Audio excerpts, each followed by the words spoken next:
लगातार श्री राम जन्मभूमि मंदिर निर्माण के लिए जमीन खरीद में घोटाले और भ्रष्टाचार का मामला मैं कई दिनों से उजागर कर रहा हूं।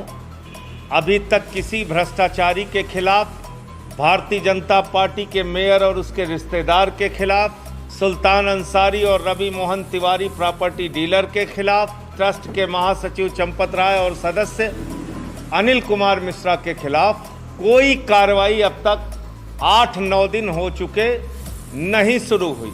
और जब आचार्य देवेंद्र प्रसाद जी ने सामने आकर कहा कि मुझसे तो बीजेपी के मेयर ने नजूल की जमीन ली, नजूल की जमीन अर्थात सरकारी जमीन, नजूल की जमीन अर्थात बगैर फ्री होल्ड कराए जिसका मालिकाना हक किसी को प्राप्त नहीं हो सकता।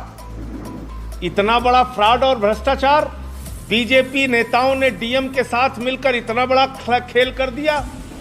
यानी सरकारी जमीन को करोड़ों रुपए में ट्रस्ट को बेच दिया।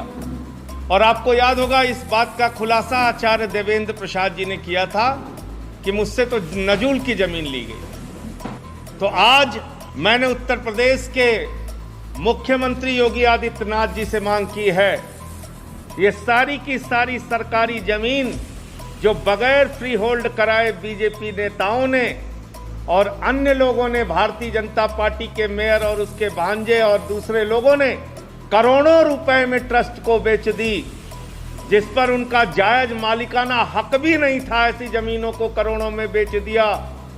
इन सारी जमीनों के बैनामे रजिस्ट्री रद्द की जाए और करोड़ों रुपए जो इन भ्रष्टाचारियों ने लूटा है, जो बीजेपी के नेताओं ने चंदा चोरी की है, जो ट्रस्ट के पदाधिकारियों ने चंदा चोरी की है, वो करोड़ों रुपए इनसे वापस लिया जाए और इन सबको जेल में डाला जाए, नंबर 1। और दूसरी बात, जब यह स्पष्ट हो गया कि ये सारी जमीन सरकारी जमीन है, डीएम अब कह रहा है कि हम इसकी जांच कराएंगे। देखिए, राम मंदिर के लिए भूमि सौदे पर विवाद, डीएम ने शुरू कराई नजूल जमीन की जांच। इससे बड़ा मजाक आपको कुछ लग सकता है? एक जिलाधिकारी जो नजूल जमीनों का मालिक होता है, एक जिलाधिकारी जिसको नजूल जमीनों के बारे में सबसे अधिक जानकारी होती है, और वही जिलाधिकारी जो ट्रस्ट का सदस्य भी है, श्री राम जन्मभूमि तीर्थ क्षेत्र ट्रस्ट का, उसको ये पता नहीं था कि ये नजूल की जमीनें हैं जो बेची जा रही हैं करोड़ों रुपए में। इसका मतलब, मैं फिर दोहरा रहा हूं, प्रभु श्री राम के मंदिर का निर्माण अगर नहीं हो पा रहा है तो उसके पीछे बीजेपी नेताओं की चंदा चोरी जिम्मेदार है। इन्होंने चंदा चोरी कर ली, इसलिए प्रभु श्री राम का मंदिर नहीं बन पा रहा।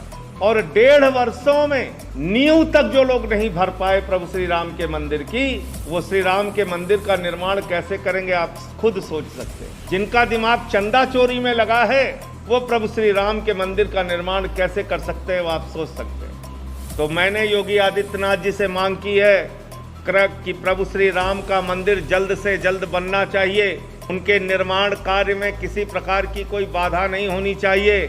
जो लोग भी इसमें शामिल हैं, उनके बैंक खाते सीज करके उनको जेल में डालो, और सारी की सारी नजूल जमीन जो मंदिर के लिए आवश्यक है, वो सारी की सारी नजूल जमीन, सरकारी जमीन निःशुल्क राम मंदिर को उपलब्ध कराई जाए, निःशुल्क उपलब्ध कराई जाए। अगर वो सरकारी जमीन है तो किस बात का पैसा? आप निःशुल्क उपलब्ध कराइए वो जमीन। उसको करोड़ों रुपए का घोटाला कर लिया गया।